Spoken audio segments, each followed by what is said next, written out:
Hi, I'm Christy from Safe and Respectful Relationships. This video is going to be about women's use of violence in intimate relationships and the difference between indirect and direct violence.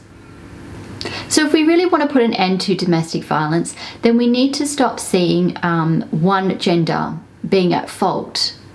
For some reason we are reluctant to see females as being capable of being violent in relationships. As soon as we think of domestic violence, the first thing we picture in our mind is a man with his fist in a woman's face. He's all intimidating, she's looking terrified. If there are children in the room, they are also terrified. And this leads us to believe that females never succumb to big emotions such as rage, fury, anger, jealousy. And yet studies show us that males and females experience these emotions at equal rates. The current problem is that we do not perceive females as being abusive. We tend to see them as being ill-tempered, nagging, a shrew, but we do not see women as being abusive.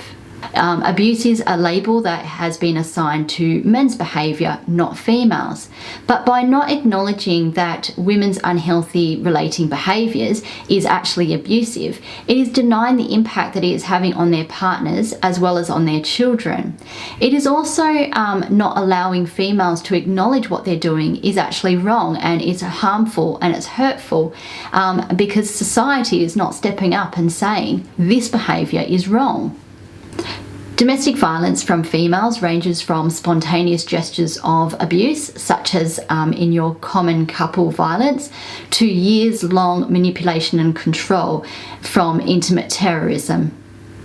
So family of origin can actually lead to domestic violence, so the family in which you grew up in. So if you grew up in a family that was insular, or abuse was okay and it was seen as an acceptable way of getting your needs met, whether you grew up in a tough family where you had to take care of yourself, this can all lead to using abusive behaviours in later life. Intergenerational transmission of violence helps to explain how learned behaviour of violence is passed on from parent to child. So a young girl who witnesses her mother hitting her father will grow to think it's acceptable for her to hit her partner in adult life. Many people from these types of backgrounds pride themselves on being very much in control, independent, tough, can take care of themselves.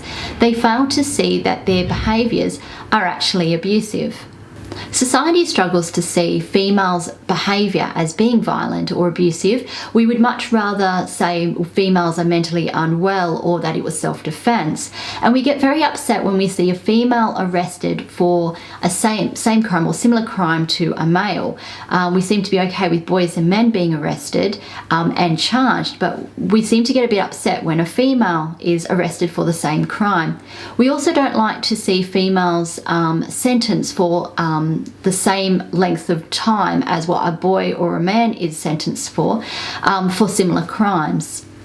We also seem to be okay with females abusing males with comments such as, well, he must have deserved it, or what did he do to get that? Females are uncomfortable with acknowledging the fact that females are capable of being violent, abusive, snaky, manipulative, two-faced. It goes against what we perceive of ourselves.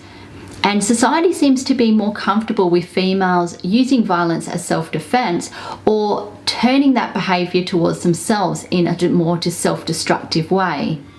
Adolescent females who realise that they cannot actually directly be violent towards their target will use indirect violence. So they'll do things like starting a rumour or gossiping, writing nasty notes. They'll exclude people, or they'll ask people to choose sides, or they'll even set someone up and to frame them, or they'll ask someone else to do the direct violence on their behalf. And as adults, females will continue to use indirect violence by using the system in which to harm their partner without themselves being directly involved. For example, they will lie to the police about their partner abusing them, or they will lie about their partner abusing the children. And they will also use psychological or emotional abuse as well, which is proven to be just as damaging as physical abuse. Women also use indirect violence in other ways, such as they might kick their partner while he's low to the ground, or push him down the stairs when he's a bit off guard, or push or shove when he's not expecting it. Maybe a punch to the back when he turns away from her, or blows to the head while he's holding their child so he can't actually protect himself or defend himself because he's shielding the child from the blows. Indirect violence is also self-harming behaviours. Society doesn't view self-harm as being a violent behaviour, yet it actually is violence. And individuals who engage in self-harming behaviour have described acts such as cutting as releasing a pressure valve or making a psychological wound visible. Females that were sexually abused will use self-harming behaviours such as cutting, starving themselves, or alcohol and drug dependency when experiencing rage or anger. Males who were sexually abused are usually encouraged to allow that aggression out, that rage, to allow it physically out, whereas females are taught to be feminine and therefore they redirect that anger and rage towards themselves. Eating disorders are usually blamed on the media, the fashion industry, patriarchy, misogyny, but never trauma or unexpressed anger are considered to be the cause of an eating disorder. Female violence that is turned inwardly, or indirect violence, looks like do this or I will harm myself. More direct violence would be do this or I will harm you.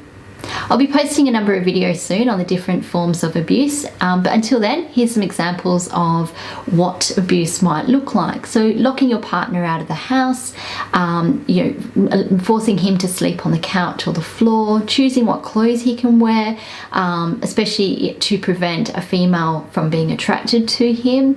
It might be following him from room to room with verbal assault, or not allowing him to escape an argument when he has called time out.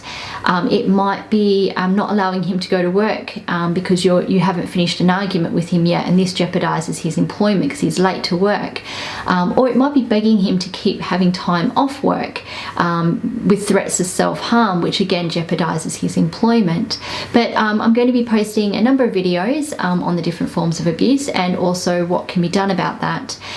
If you have watched this video and you've recognized that there are some behaviors as well that you would like to change, that's great.